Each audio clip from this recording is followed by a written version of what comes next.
Muy buenas tardes.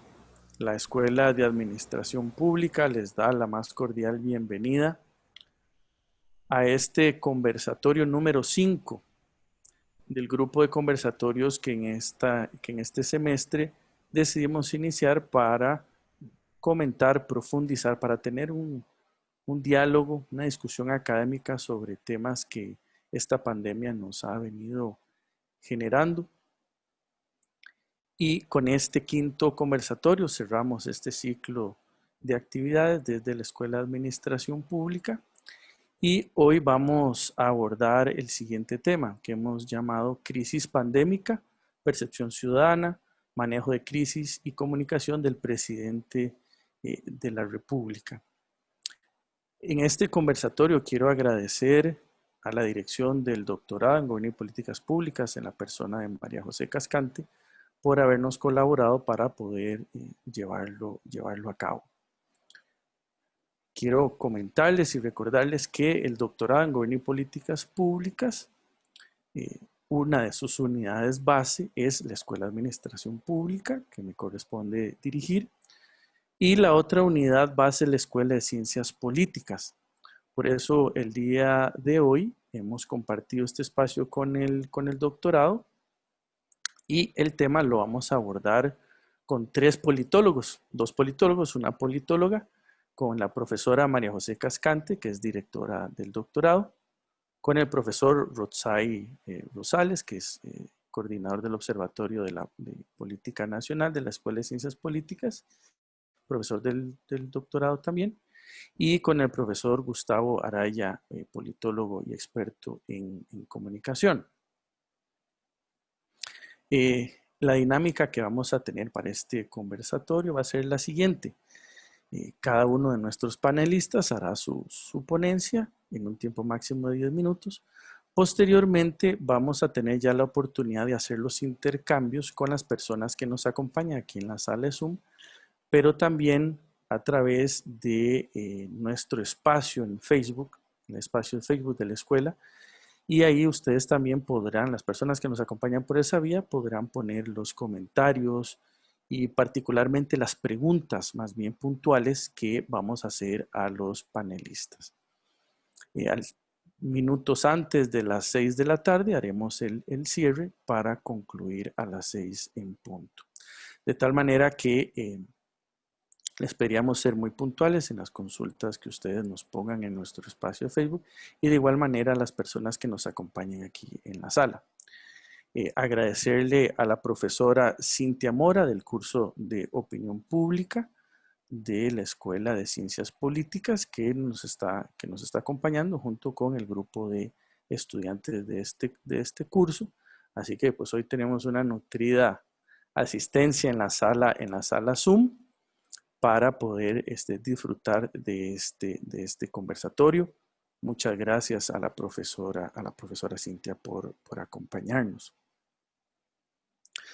Bueno, recordemos que el 6 de marzo se nos anuncia públicamente ya el primer caso confirmado de la persona contagiada con el virus que produce la enfermedad del COVID-19.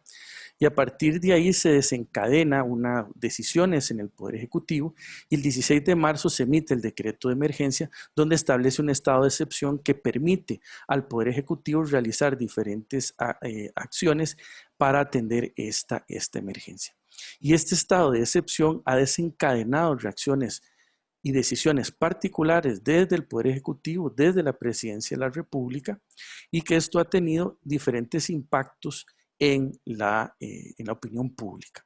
Y esto es precisamente lo que queremos que nuestros profesores, expertos y expertas en ciencias políticas nos develen, nos instruyan de cómo se ha desempeñado el presidente, qué resultados ha tenido el conjunto de decisiones y de acciones que ha tomado el presidente de la República, Carlos Alvarado Quesada, durante esta crisis, durante estos ya más de 100 días que tenemos de la crisis. Así que agradecerles a la profesora María José, al profesor Rosay, al profesor Gustavo, que hayan atendido esta invitación. El profesor Rosay viene de clases, el profesor Gustavo va para clases, la profesora María José entra y sale de diferentes actividades, pero hicieron este espacio para compartir con nosotros, y lo cual yo, como director de la Escuela de Administración Pública, Leonardo Castellón, valoro mucho.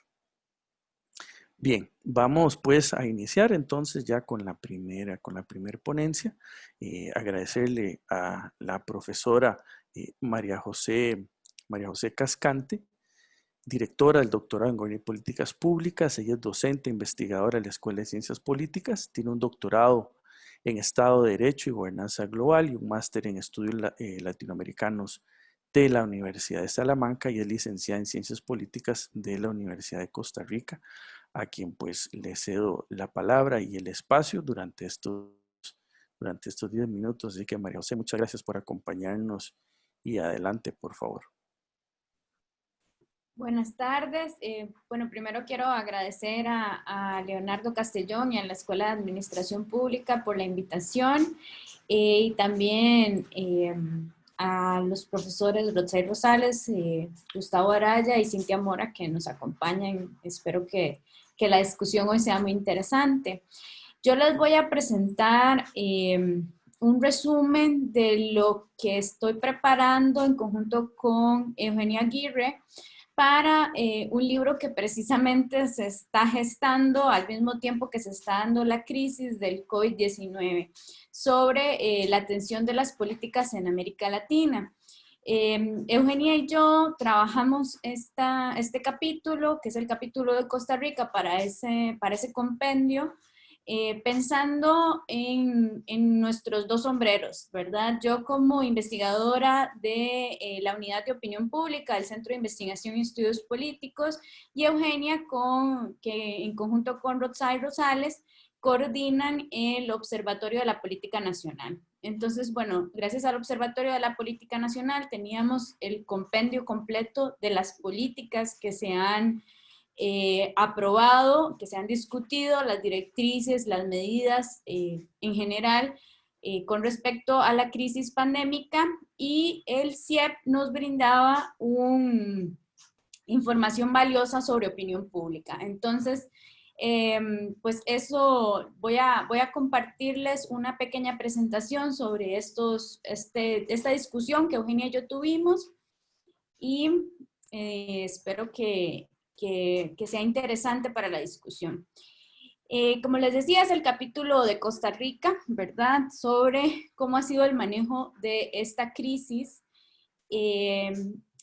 Lo primero es que las preguntas que nos daban, digamos, para escribir este artículo iba más allá de solamente la aprobación de las políticas públicas, también iba pensado en cómo el Estado en general respondía. Y bueno, claramente el tema de que Costa Rica sea un país pequeño, unitario, que sea centralizado y que además cuenta con una estructura gubernamental pública que tiene fortalezas en sí misma, hace que tenga una posibilidad, digamos, más amplia que solo del gobierno a responder a lo que está sucediendo con la crisis del COVID-19. Y esto, evidentemente, además, en el tipo de Estado que tenemos, ¿verdad? Sin que tenga que responder o sin tener que recurrir a un tipo de control, ¿verdad? Mucho más duro, como se ha vivido en otros países de América Latina, ¿verdad? Con respecto a toques de queda, cuestiones de ese tipo. Esto, pues, en el momento que nosotros estábamos haciendo la investigación, ¿verdad?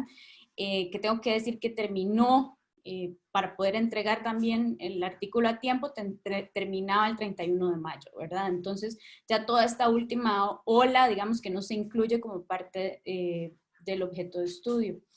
Lo que observamos es que esto claramente ha tenido buenos resultados, ¿verdad? En aplanar la curva. Sin embargo, pues los resultados y las consecuencias a largo plazo todavía no las sabemos, ¿verdad? Entonces es un artículo muy pensado en el corto plazo y en lo que podemos observar en este corto plazo. Eso es muy importante porque metodológicamente no podemos ir más allá de lo que nos han solicitado para esta investigación. En ese sentido y con la información que nosotros tenemos y trabajamos, pues claramente queríamos preguntarnos cómo se explica el aumento de la aprobación presidencial que vimos en la encuesta del CIEP que realizamos en abril de este año, en el mismo momento que estamos viviendo la crisis, ¿verdad? Entonces, evidentemente hay un debate alrededor, un debate que tiene que ver con qué tipo de aprobación presidencial es. Y siguiendo la línea de lo que se desarrolló en esta encuesta que se hizo entre el Centro de Investigación y Estudios Políticos y el Estado de la Nación, tenemos, digamos, como hipótesis central que se trata de lo que es denominado por la teoría de la aprobación presidencial, un rally around the flag, ¿verdad? Es un episodio que tiene características nacionalistas, de agrupar a la población alrededor, digamos, de ese sentimiento de engrandecer de alguna manera la nación, y esto aumenta, tiene efectos sobre, bueno, puede tener efectos negativos también, pero en el caso que nos interesa, tiene efectos positivos sobre la aprobación presidencial. En este gráfico se puede ver claramente, digamos, ese crecimiento sin precedentes de la aprobación presidencial que se observa en el momento que nosotros realizamos la encuesta, y lo que buscamos a lo largo, digamos, de este análisis es tratar de entender si precisamente se trata o no de un rally around the flag. Ese tipo de crecimiento tan drástico, ¿verdad? Además con unas características políticas muy particulares de este gobierno, ¿verdad? Entonces, ¿qué fue lo que nosotros tratamos de tomar en cuenta para esa explicación? Bueno, la comunicación de las medidas y el avance del contagio. No me voy a extender en temas de comunicación porque creo que Gustavo se va a referir, digamos, muy a profundidad a esto, pero es una de las cuestiones que nosotros tomamos en cuenta, especialmente en temas de comunicación, la preocupación por el nacionalismo. En las primeras ruedas de prensa veíamos mucho la referencia a la particularidad costarricense, la respuesta que ha tenido Costa Rica ante otras crisis, la solidez de las instituciones públicas, y bueno, eso claramente tenía una intención, ¿verdad?, de poder agrupar. Después vemos la centralidad de la exposición y las restricciones a la circulación como medidas en sí que se han tomado. La relación con el legislativo, por lo menos la relación inicial que se plasma, ¿verdad? Y que se ve claramente cómo hay un acuerdo de trabajar más allá de banderas políticas a favor de resolver, digamos, las cuestiones más inmediatas y críticas iniciales de la crisis. La fortaleza de lo que señalaba al inicio, el entramado institucional y las medidas que se fueron tomando. Y luego también las presiones externas y lo que queda, digamos, lo que sigue un poco. Este gobierno, como les decía hace un momento, es un gobierno que ha sufrido de poco capital político desde el inicio de su mandato, por las características con las que entra después de la campaña electoral y las 2 rondas electorales, ¿verdad? Además es un gobierno que entra con una reforma fiscal que trae muchísima crisis social. Después está en una asamblea legislativa minoritaria, donde no tiene realmente posibilidad de aprobar proyectos por sí solo, sino que tiene que negociar con otros partidos políticos, que llega incluso al Ejecutivo en alianza y que tiene que mantener estas alianzas en el legislativo con partidos políticos, incluso con los que compite, ¿verdad?, electoralmente. Y además que ha sufrido a lo largo de todo el periodo constante presión de diferentes sectores sociales, donde nosotros en el artículo nos limitamos a analizar dos voces, digamos, que son las de la UCAEP y la de los sindicatos, y donde se observa claramente que no hay una alineación, digamos, de las medidas que se están tomando con las presiones sindicales. Hay mucha más alineación, digamos, de las presiones de los sectores económicos con las medidas que toma el gobierno. Después vemos también el panorama, ¿verdad? El panorama que se viene, la mayor apertura el inicio del turismo local, comercio, menos restricciones de circulación, y esto pues va a tener claras consecuencias en la crítica social, en el aumento de los contagios y pues en esta vigilancia constante que en este momento tiene el gobierno. El problema estructural de la caja, que no se ha resuelto políticamente y que va a aumentar, digamos, después de la crisis, ¿verdad? El problema de la caja y el problema del Estado social en general.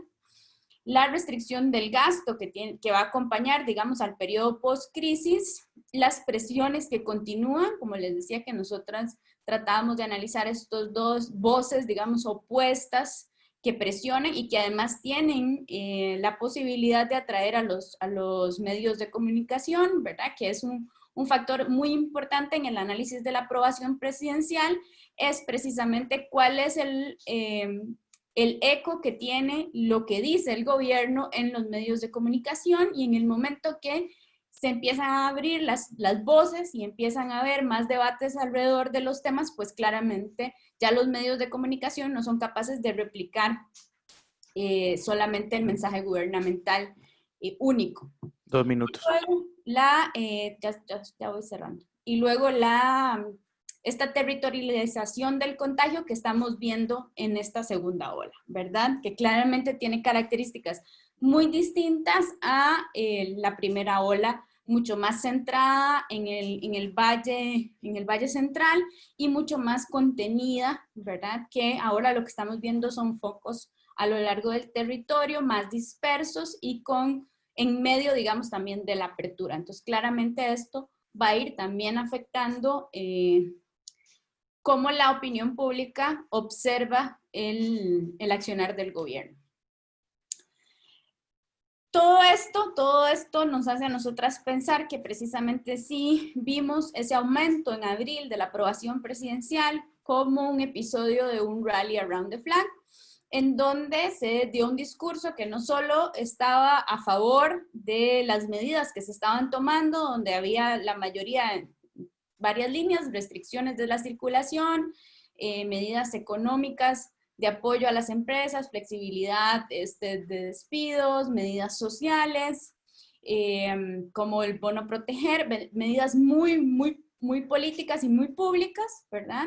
Pero también de la mano con resaltar esa excepcionalidad costarricense y lo que eso implica, ¿verdad? Esa casi que mágica excepcionalidad costarricense de cómo se hacen las cosas.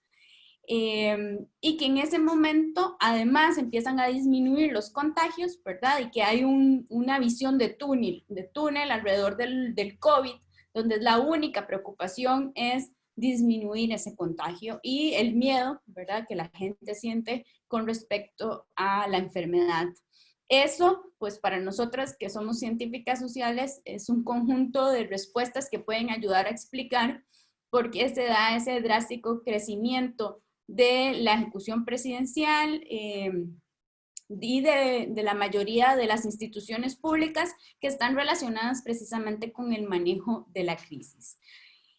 Creemos que, y no es porque queramos en este caso sacar la bola de cristal, pero claramente el escenario no positivo no parece posible que se sostenga a largo plazo. Las medidas sociales, ya el gobierno está hablando de que no se pueden sostener. Además, el delicado balance fiscal del país pareciera estar cada vez más crítico, ¿verdad? Y las presiones que nosotras identificamos van a ir también en crecimiento. Entonces, pues consideramos que lo que vivimos fue un episodio, digamos, de manejo de la crisis que evoca precisamente a un rally around the flag, donde se observa ese aumento exponencial de la aprobación presidencial que va a ir acompañado de un periodo de desgaste también y que la crisis pues la vamos a sentir muchísimo tiempo después incluso de que termine la pandemia. Aquí quedan mis datos y estoy disponible para cualquier pregunta mucho más detallada. Muchas gracias. Voy a dejar de compartir. Muchas gracias, María José, que ya calentó muy bien este conversatorio, ¿verdad? En función del análisis que ellas como investigadores hacen sobre el tema de la aprobación presidencial y cómo lo vemos desde el punto de vista de la opinión pública. Muchas gracias, María José. Voy ahora a darle el espacio al profesor Rotzai Rosales, coordinador del Observatorio de la Política Nacional de la Escuela de Ciencias Políticas. Es profesor también de nuestro doctorado en Gobierno y Políticas Públicas y profesor investigador desde hace más de 23 años en nuestra Universidad de Costa Rica. Recordarle a las personas que nos siguen a través de nuestro Facebook que pueden colocar preguntas concretas a nuestros panelistas en la sección de comentarios. De igual manera, a los estudiantes y las estudiantes que nos acompañan aquí en la sala Zoom lo pueden hacer también en la herramienta del chat. Muchas gracias, profesor Rotzai, por hacer un espacio en su apretada agenda para compartir con nosotros sus reflexiones en función de la figura y la toma de decisiones y el manejo de la crisis desde la figura del presidente de la República. Muchas gracias, profesor. Adelante. Muchas gracias, más bien a ustedes por la invitación y concedernos este espacio que nos permite además poner en común algunas de las reflexiones que de manera individual u institucional hacemos, pero que tenemos, a pesar de pertenecer, por ejemplo, nosotros 4, y si agregamos a la profesora también, Cintia Mora, nosotros 5 a unidades académicas hermanas, en realidad siempre van a hacer falta y siempre nunca van a sobrar más bien los espacios de puesta en común de nuestras reflexiones y de el intercambio de apuntes para mejorar nuestras reflexiones y nuestros análisis sustentados en, por supuesto, en la rigurosidad metodológica y académica que nuestra casa de estudios nos exige. Así es que gracias a Leonardo y gracias a la Escuela de Administración Pública, así como el DOGOPO, el doctorado, en la figura de, o en la dirección, nada más ni nada menos que nuestra querida profesora María José Cascante.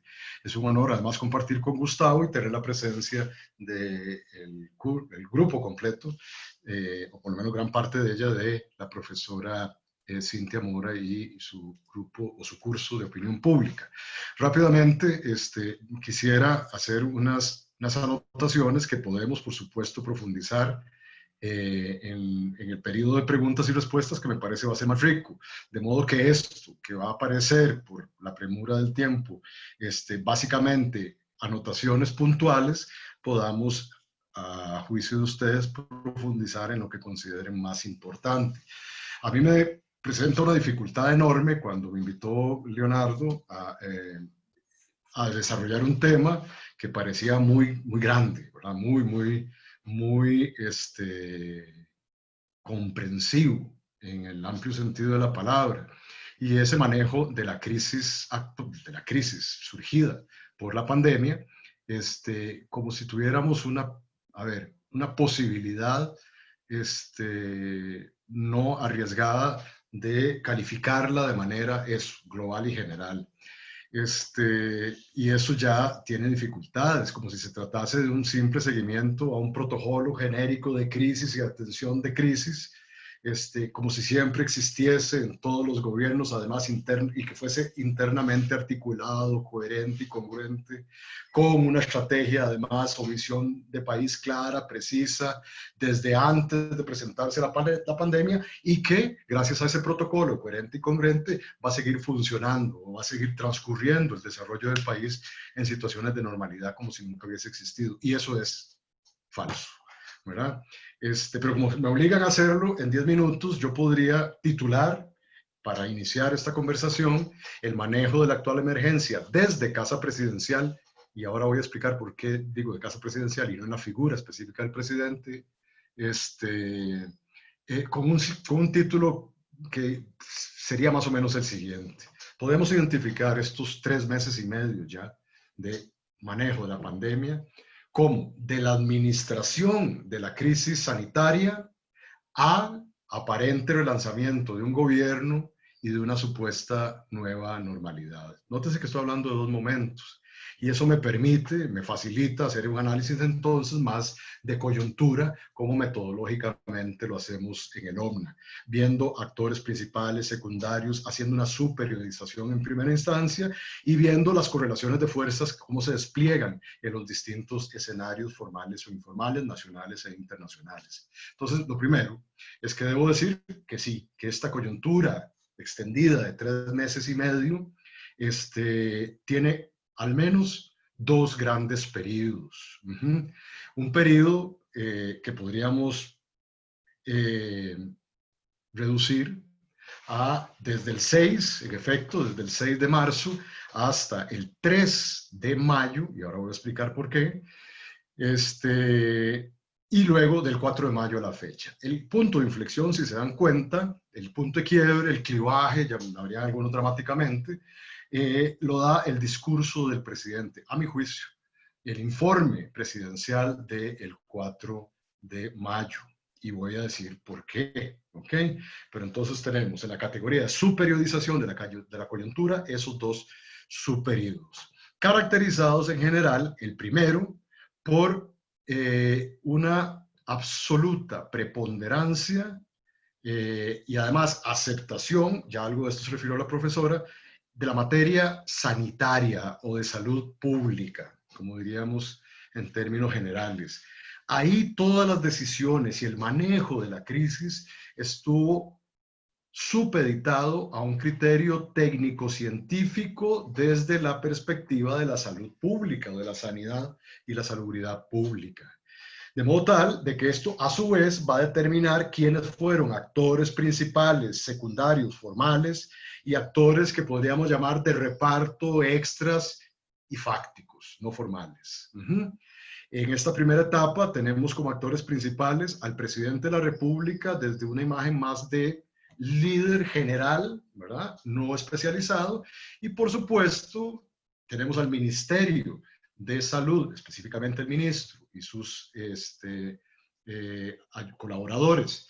Y también, supletoriamente, a la Caja Costarricense del Seguro Social como los actores principales, rodeados a su vez de colaboradores que podríamos identificar formalmente, en el escenario formal, como ayudantes o coadyuvantes, básicamente el ministro de Seguridad, por citar un ejemplo, y ni que se diga el presidente de la Comisión de Emergencias. Ese manejo está contextualizado y podría ser valorado como un manejo, si me permiten esa expresión, bueno, así me invitaron además para hablar en esa tesitura del manejo. Básicamente se dedicó a una administración positiva, y así es percibida, como lo bien lo dice María José, por la opinión pública o publicada,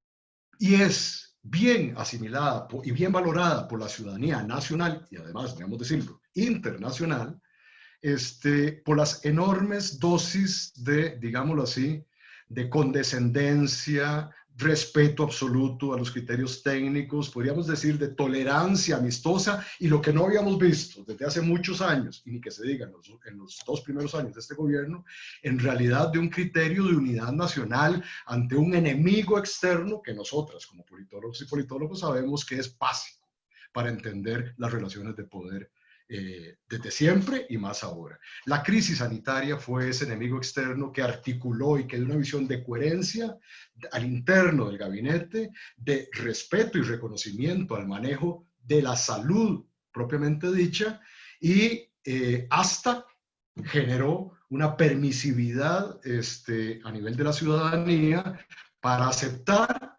cualquier medida que supusiera desde lo legal ese estado de excepción que mencionaba Leonardo Castellón en la introducción de este conversatorio.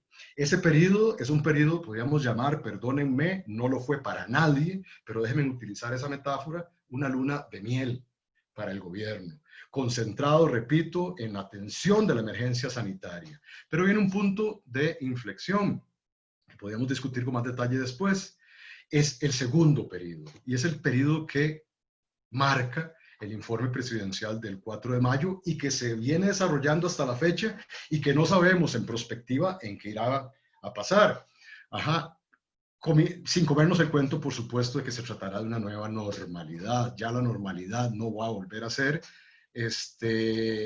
o, comillas, cuando se imponga, va a ser una normalidad reforzada hacia el sistema capitalista global y de una democracia liberal procedimental debilitada. Pero eso es otro tema que podemos desarrollar. Lo cierto es que el discurso del 4 de mayo cambia completamente la disposición de actores, de escenarios y de decisiones que se administran desde la Casa Presidencial, o por lo menos pareciera que se hiciese desde Casa Presidencial. Nótese que durante un largo periodo del tiempo, hasta el 4 de mayo, gracias, el presidente fue el actor protagónico junto con el ministro de Salud en la primera semana, y después el presidente desaparece y desaparece Casa Presidencial. El manejo de crisis pasa a manos íntegramente del Ministerio de Seguridad de manera secundaria, pero principalmente de la Caja y del Ministerio de Salud Pública. Aquí, a partir de la amenaza, comillas, expresada del presidente, de que la atención sostenible del nuevo país que nos vamos a encontrar posterior a la crisis va a suponer o va a implicar que todas y todos nos sacrifiquemos de distintos modos. Y es ahí donde surgen ya las resistencias, la tolerancia se pierde y eventualmente, como proyecta María José, a partir de los datos del CIEP y del PEN, donde la popularidad, comillas, o la aceptación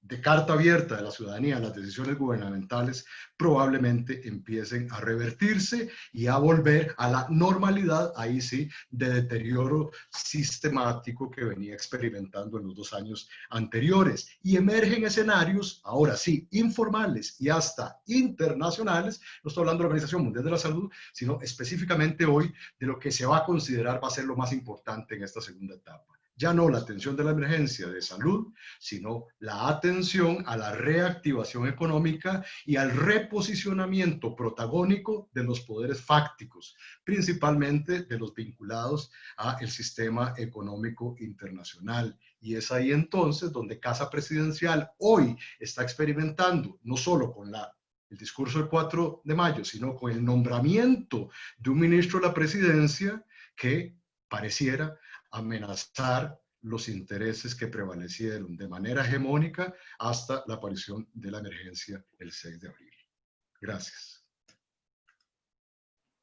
Muchas gracias, profesor Rutsay, por su ponencia, donde claramente nos señala estos dos momentos durante la crisis, y también nos abre las puertas de qué continúa, de que regresaremos a una normalidad, como usted bien lo señala, deterioro, pero la otra nueva normalidad es la que todavía está en construcción. Muchas gracias, profesor Rutsay.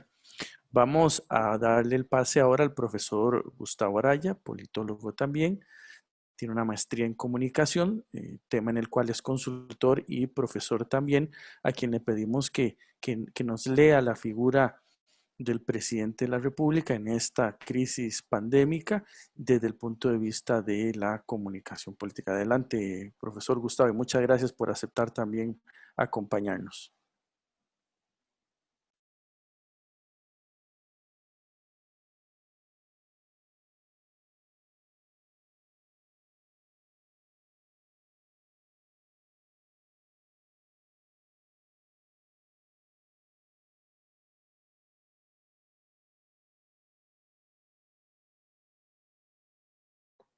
Gustavo, tenés. Ahí estoy. Ahora sí.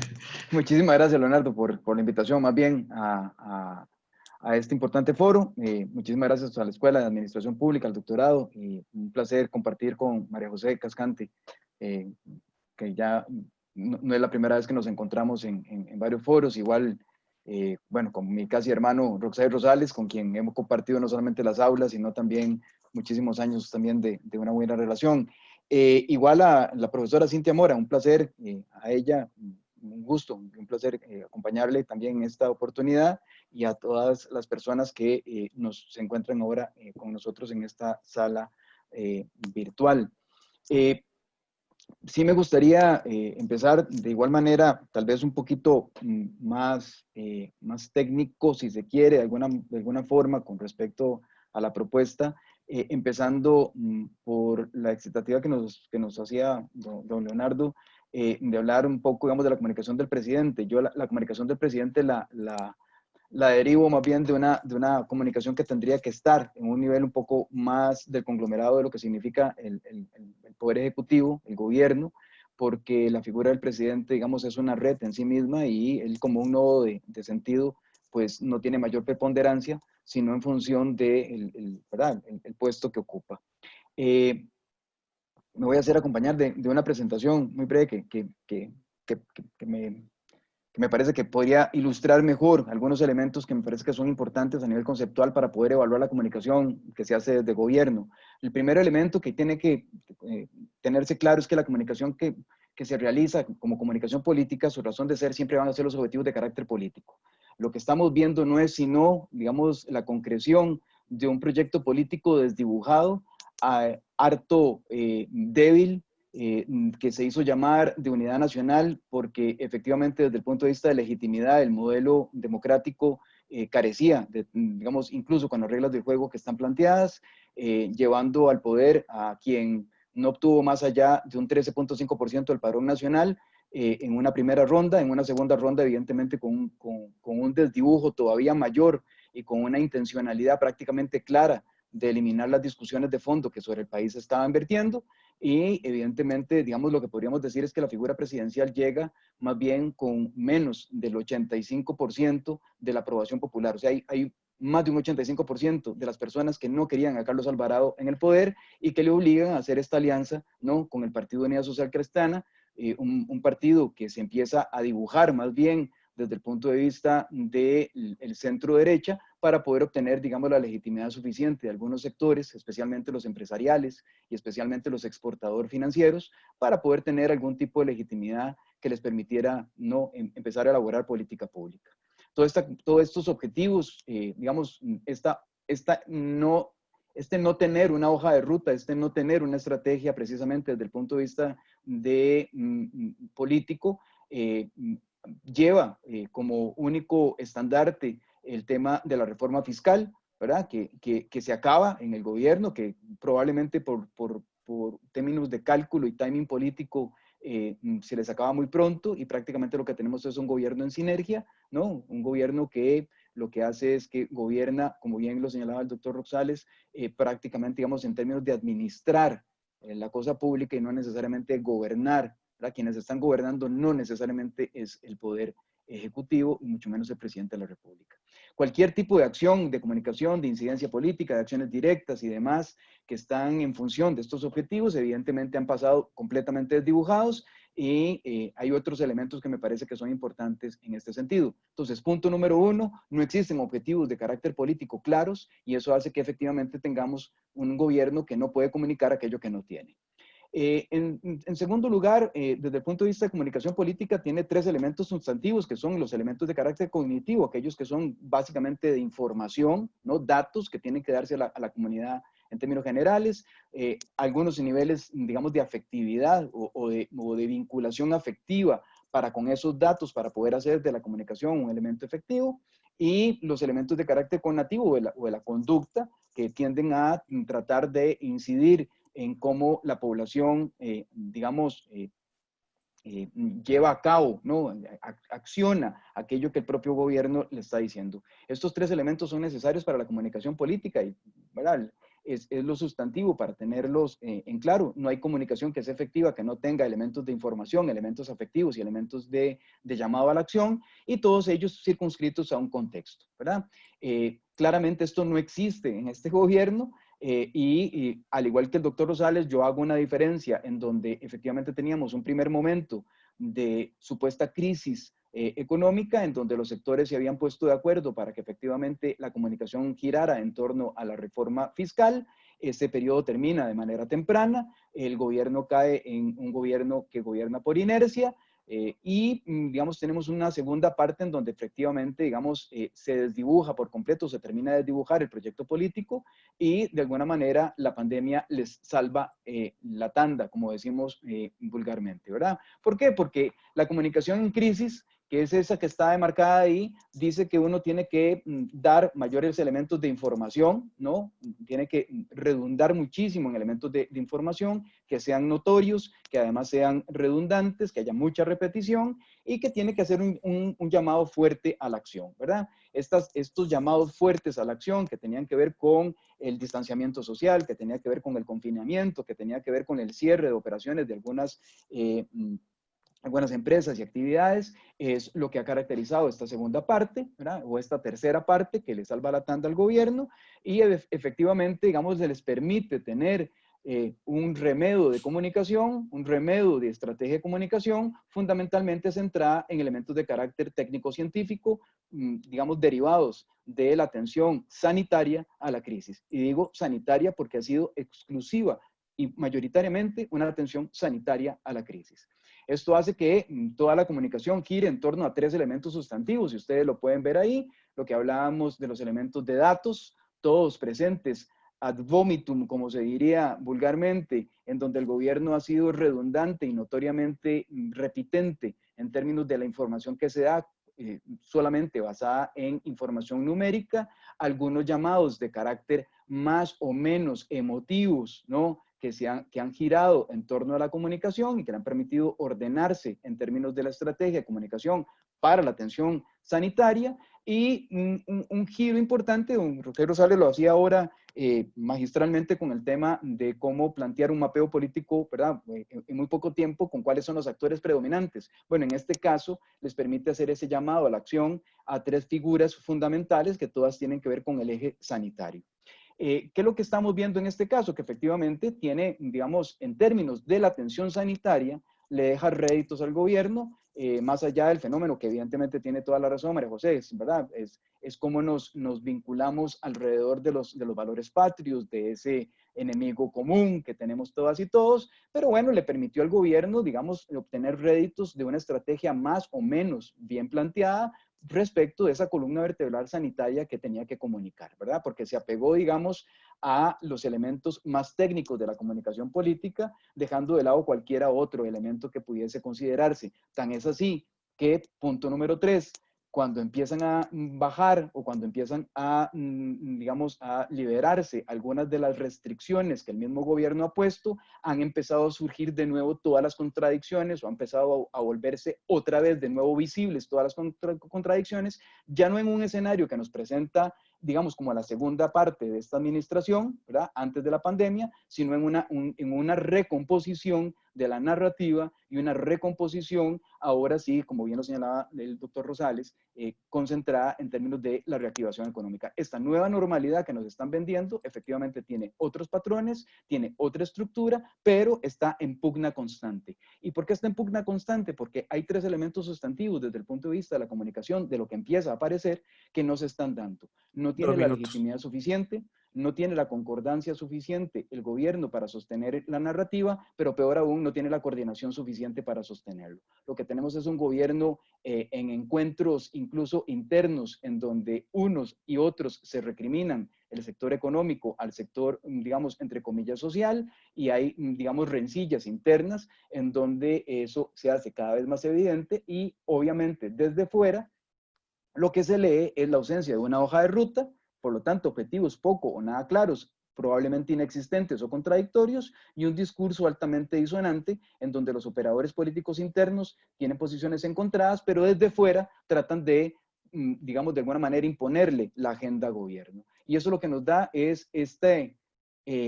digamos, mare magnum cuasi caótico de una agenda que los medios de comunicación tampoco han podido lograr armar, más allá de lo que se puede hacer en términos de la UPAT y más allá de lo que se puede hacer, digamos, de poner en contradicción a quienes no les resultan efectivos para sus intereses, especialmente el señor Elian Villegas y especialmente don Marcelo Prieto. Y entonces lo que tenemos es una danza, digamos, de temas en donde prácticamente todos los sectores han tratado de ver de qué manera logran imponer una agenda que el gobierno ha dejado una hoja en blanco y no ha podido escribir porque no tiene estrategia, y en este cuarto momento que nos encontramos, esa hoja en blanco se las están escribiendo al gobierno desde fuera.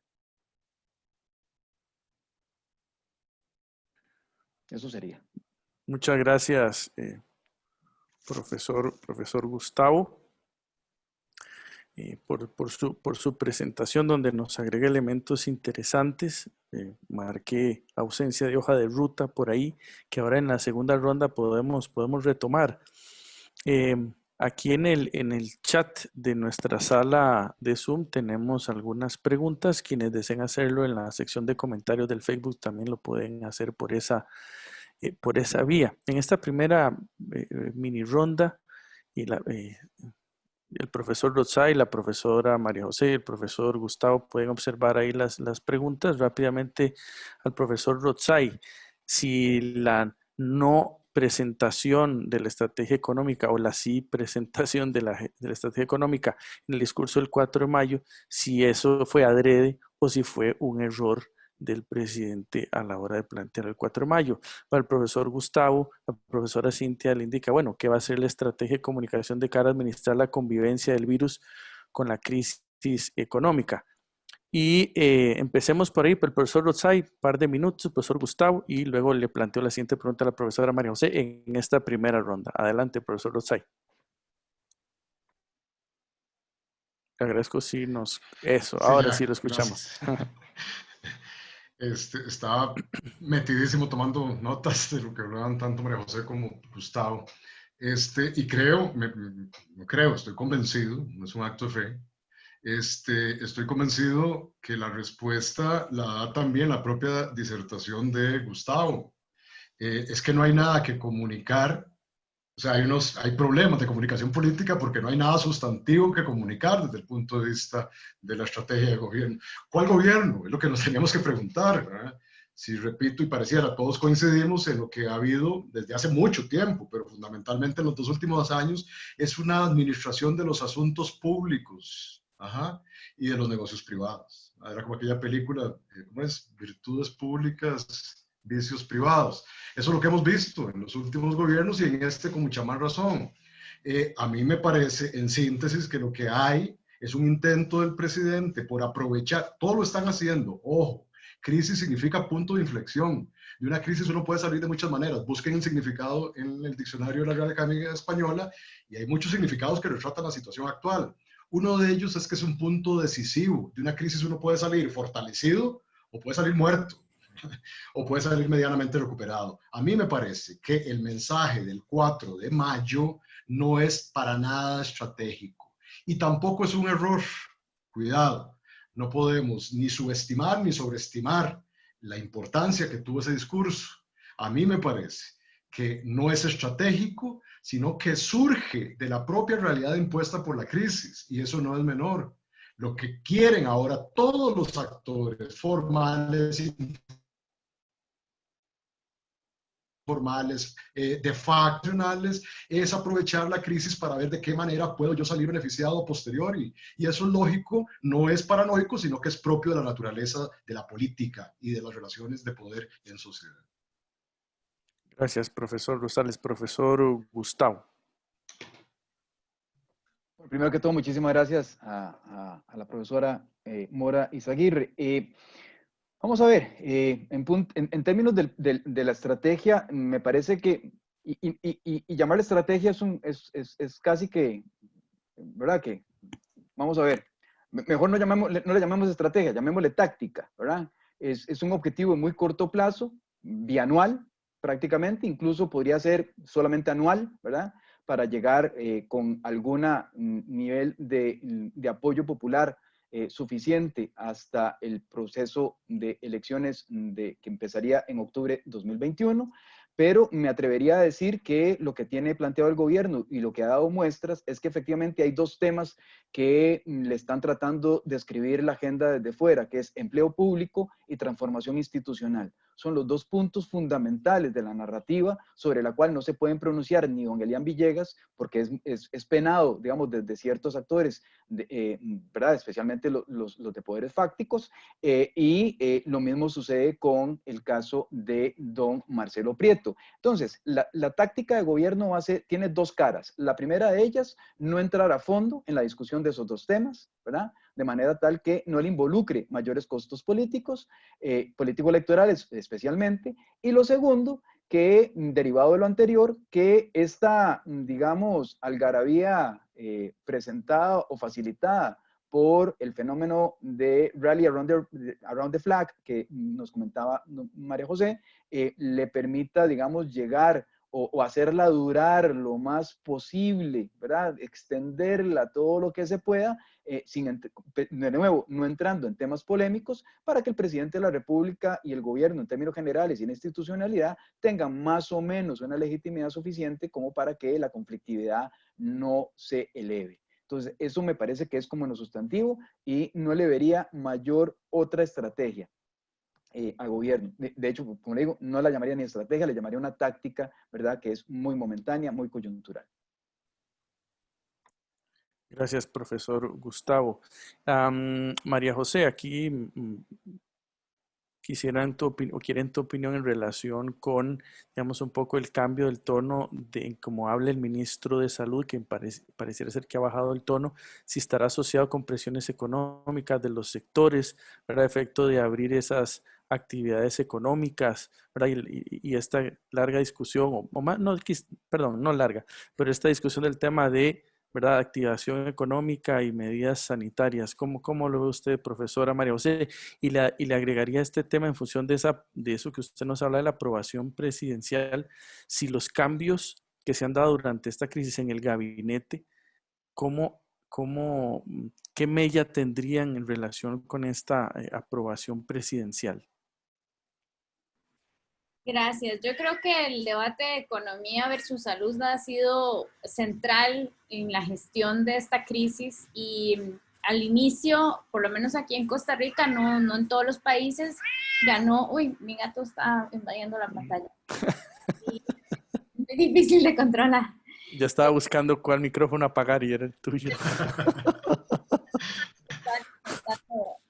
Adelante. Aquí inicialmente ganó el tema de salud, ¿verdad? Pero claramente esto tenía un punto final y yo no sé si le han llamado la atención, digamos, no lo tengo claro, pero creo que sí se agotó. Se agotó la posibilidad de seguir, digamos, con medidas totalmente restrictivas, de cierres, o sea, ya la apertura viene y se va a seguir dando. Creo que el resto del mundo también va por esa misma línea y detener solo el país es imposible, implicaría cerrar fronteras y contacto por más de un año. Entonces, yo creo que en esa medida, el tema que hablaban Rotzai y Gustavo de la nueva normalidad es a lo que están apostando ahora. ¿Cómo controlamos el contagio de una manera, digamos, con más conocimiento de lo que es la enfermedad? Pero esto claramente no se agota ahí. A mí me me llamaba mucho el tema del exceso de comunicación del gobierno, ¿verdad? Que hablaba Gustavo. Eso inicialmente era algo muy positivo, pero que también se agotó, ¿verdad? Esa demanda de datos, esa demanda de información, realmente han sido cosas que pueden irle jugando en contra al gobierno cada vez más. Yo no estoy segura si necesitamos ya la rueda de prensa todos los días, ¿verdad? Sabiendo que esto precisamente es la nueva normalidad.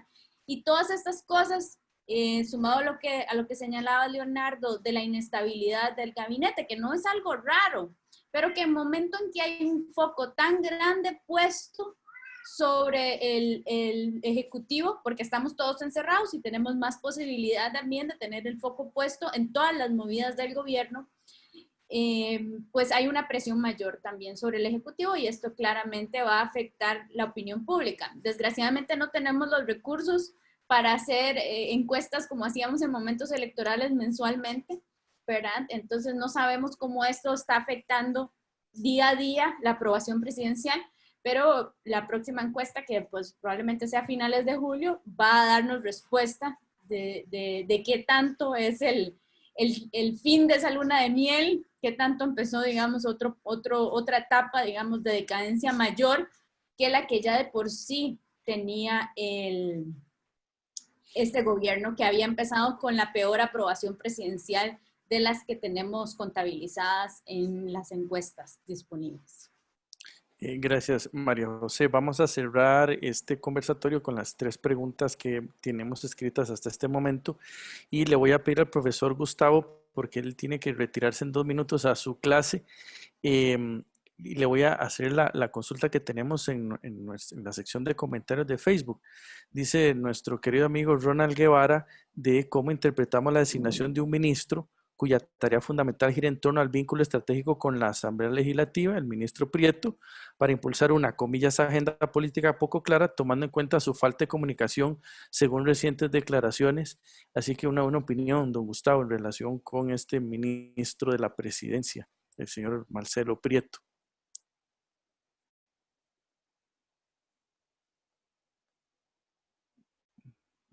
Don Gustavo, le agradecemos, conecte el micrófono.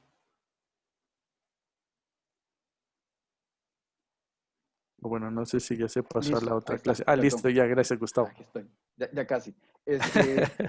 Vamos a ver, la designación de Marcelo Prieto obedece a una reconfiguración que, digamos, está fuera del tema de comunicación política propiamente dicho, responde más a la estrategia, digamos, de una reconfiguración completa. Acordémonos de que el PAC, cuando llega al gobierno, más del 54% de los puestos se encontraban en manos no PAC, ¿verdad? Entonces, esta alianza con el Partido Unidad Social Cristiana, incluso con alguna parte del Partido Liberación Nacional, le topó, le hizo dejar digamos, especialmente el sector económico en manos no PAC, ¿verdad? Eso era parte del precio que tenía que pagar, digamos, en esta alianza de unidad nacional entre las rondas electorales, para lograr tener la articulación necesaria, que después tiene resultados en la Asamblea Legislativa, pero conforme ha pasado el tiempo, esa configuración se ha venido rompiendo, y en el caso de don Marcelo Prieto, que pertenece a un Partido de Liberación Nacional mucho más ortodoxo, digamos, al Partido de Liberación Nacional de los 80s y 90s, y en el caso de don Elian Villegas, que pertenece, digamos, a un PAC mucho más ortodoxo también, de ese spin-off que sucede el Partido de Liberación Nacional, es una reconfiguración, digamos, para tener algún nivel de resistencia que le permita al gobierno, de nuevo, esta administración. Ahora bien, tomando en consideración eso, que es elemento de carácter político, la comunicación, sí, don Marcelo Prieto, digamos, que se esperaba que fuera un articulador en términos de la Asamblea Legislativa y un operador político mucho más dúctil, mucho más fluido, lo que ha hecho es precisamente a partir de los elementos de carácter estratégico, a falta de una hoja de ruta de gobierno, es poner los suyos propios, ¿verdad? Entonces, como ha tenido que embargar su propia ideología, como ha tenido que embargar sus propias posiciones y sus propios dogmas, ha entrado en colisión directa, incluso con algunos operadores fácticos como los medios de comunicación. Eso hay que tomarlo en consideración porque, de nuevo, obedece todo casi que a un mismo fenómeno en donde, digamos, las directrices no vienen emanadas desde, digamos, una reconfiguración o configuración del propio ejercicio del poder en el gobierno, sino que viene resultante, digamos, del alineamiento de jugadores, por decirlo de alguna manera, que no necesariamente convergen, digamos, en forma y en fondo con los planteamientos existentes o inexistentes en gobierno. Muchísimas gracias, don Gustavo, por sus participaciones en este conversatorio. De todo corazón le agradezco que haya sacado el espacio para estar con nosotros y éxito en su siguiente clase. Chao, Tom. Hasta luego, muchas gracias. Nos quedan dos preguntas de las que había seleccionado para cerrar. Una para el profesor Rotzai y la otra para la profesora María José. Profesor Rotzai, le preguntan de que usted hablaba sobre permisividad en la primera etapa a raíz de una percepción favorable al manejo de la situación. ¿Es válido decir entonces que hay oportunismo estratégico para tomar decisiones políticas fundamentales a partir de la coyuntura? Por ejemplo, que la carga pese más para el sector trabajador público, por ejemplo. Sí, claro, por supuesto. Y es con lo que quise responder también a la pregunta de Cintia. Y creo, a la persona que se refirió como oportunismo estratégico, lo que hizo el presidente el 4 y ha venido intentando hacer a partir de ahora, cuidado, paréntesis, parte de ese mismo oportunismo político es la solicitud, comillas, o la amenaza de solicitud de crédito ante el Fondo Monetario Internacional, ¿verdad? Cierro el paréntesis. Lean, por favor, la columna, nunca lo recomiendo, pero bueno, hoy lo tengo que hacer, lean la columna de Juan Carlos Hidalgo de ayer en La Nación. Ahí está marcada el oportunismo estratégico que el gobierno quiere utilizar ahora, y es dejar la gobernanza del país en manos del Fondo Monetario Internacional. sin ninguna corresponsabilidad, o más bien atribuyéndole la irresponsabilidad de no aprobar el empréstito a otros actores políticos. Entonces me parece, por supuesto que sí, es oportunismo estratégico en el amplio sentido de la palabra, y que también está evidenciado no solo por este gobierno y por Carlos Alvarado, lo están haciendo todos los gobiernos de corte pseudopopulista en América Latina y más allá. Y no es, ojo, no estoy diciendo que está bien, pero sí voy a tratar de normalizar dentro de la lógica politológica que estas situaciones se den. Es natural, no digo que está bien, no la quiero cualificar, quiero nada más calificarla como natural o lógica dentro de las propias configuraciones de poder. Lo que en realidad está pasando, y con esto quiero cerrar, es que la crisis y la coyuntura se van a transformar ahora en oportunidades estratégicas de reacomodo de relaciones de poder para hacer cambios estructurales y reconfigurar a modo de los ganadores esa nueva normalidad abstracta, que finalmente es un endurecimiento del capitalismo global. Muchas gracias, profesor Rotzai, por acompañarnos también, por sus intervenciones. Y cerramos este conversatorio con la intervención de María José, que atiende la pregunta que nos hace la profe Carmen Cubero, a quien aprovecho para saludar con mucho cariño, porque la profe Carmen nos pregunta que le gustaría conocer qué piensan sobre lo que nos espera. Ya el profe Rotzai nos abrió, ¿verdad?, un poco de qué sigue. Profesora María José, ¿qué nos espera en esta crisis, en este manejo que se haga desde el Poder Ejecutivo, del manejo y el reacomodo de las fuerzas? ¿Cuál es su criterio en relación con esto? Con respecto a la aprobación presidencial, pues vamos a ver qué tan rápido se disminuye, digamos, este capital político que se logró amasar en las primeras etapas del manejo de la crisis. Esto es muy débil, es un equilibrio muy débil. Claramente lo decía Rotzai, lo señalaba Gustavo, depende de muchísimos factores y no depende solamente del presidente. Estamos viendo también no solo cómo hay una capitalización, digamos, del manejo de la crisis por parte de otros gobiernos, sino también de otros actores políticos que también están jugando, digamos, para sacar provecho de este proceso. Entonces, lo que probablemente se venga, digamos, es muchísima más crisis social. Vamos a ver un estado social mucho más débil en lo que sigue del manejo de la crisis económica. Vamos a ver presiones, vamos a seguir viendo las presiones que están clarísimas, ¿verdad?, delimitadas. Y vamos a ver, pues, a un ejecutivo que está jugando, tratando de jugar en todos los campos, pero no lo hace de una forma, digamos, directa ni clara en todos tampoco. Muchas gracias, de verdad. No, gracias a usted, María José, y agradecerle a todas las personas que nos acompañaron en este conversatorio. En este tipo de actividades es hacer universidad. La universidad es precisamente discutir, es permitirle a la sociedad una lectura distinta de lo que está sucediendo o una lectura más allá de lo que algunos medios o algunos espacios nos permiten hacer. Así que yo me siento muy orgulloso y agradecerle a los colegas politólogos y a la colega politóloga María José, directora del doctorado, y al gato también, que nos estén acompañando, que nos hayan acompañado en este espacio de discusión académica. Y la Universidad de Costa Rica es eso, es discusión, es diversidad, es ponernos a conversar, a contrastar y analizar la realidad de una situación que cambia día a día. Y esa es nuestra responsabilidad y para eso existe la universidad pública, para eso existe la Universidad de Costa Rica. Agradecer a los que nos han acompañado durante estos 5 conversatorios. Vamos a retomar nuevos conversatorios a partir del segundo ciclo. Vamos a dejar que este semestre concluya como corresponde de acuerdo a la virtualidad y a las evaluaciones, y para evitar la hipersaturación y la hiperconectividad, vamos a pausar por un momento y regresar en el segundo semestre. Haremos algunas actividades en el interciclo también, Quiero agradecerle muchísimo a Diego Salazar, nuestro compañero profesional que nos apoya en el tema informático, el soporte en estas actividades, y pues un gran abrazo a María José, a Rosay, a Gustavo, y agradecerle al doctorado en Gobierno y Políticas Públicas que nos hayan permitido también tener este espacio. Muchas gracias y buenas tardes a todos y todas. Buenas tardes. Buenas tardes. Muchas gracias. Hasta luego. Gracias.